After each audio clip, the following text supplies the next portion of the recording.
রাশি রাশি হলুদ ফুলে রং লেগেছে বেশ, দিবানিশি হলদে হাসি হলুদ বাংলাদেশ।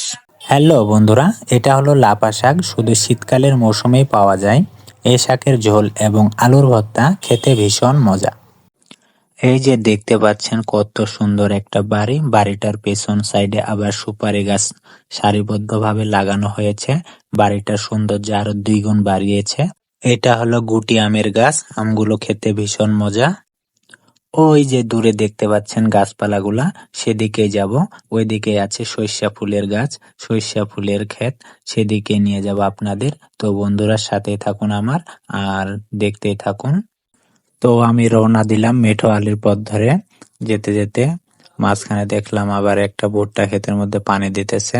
আলির মধ্যে পানি কাদা প্যাক জমে আছে, সাবধানে হাঁটতেছি পরে না যায় যেন আবার।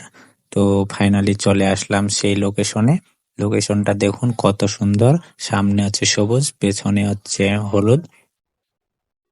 সেখানে একটা সেলফিও তুললাম আবার।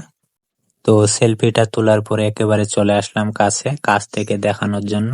এই যে দেখতে পাচ্ছেন সরিষা ক্ষেতটা কত সুন্দর দেখতে লাগছে। এত সুন্দর সর্ষে ফুলগুলো দেখে আমার একটা কবিতা দুলান মনে পড়ে গেল, আপনাদের মাঝেও শেয়ার করছি।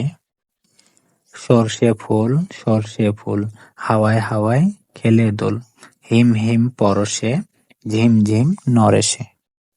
তো জানি না কেমন লাগলো কবিতাটা, তো আশা করি ভালোই লাগছে মনে হয়। তো আরেকটা কবিতা মনে পড়ে গেল, সেটাও এখন আপনাদের মাঝে শেয়ার করব। সর্ষে ফুলে রং লেগেছে হলদে মাখা হাসি, মধুর ঘ্রাণে মৌমাছিদের বড্ড নাচানাচি। প্রজাপতি মিতালিতে মৌমাছিদের মেলা, চোখ জুড়ালো মাঠ প্রান্তর হলদে সারা বেলা।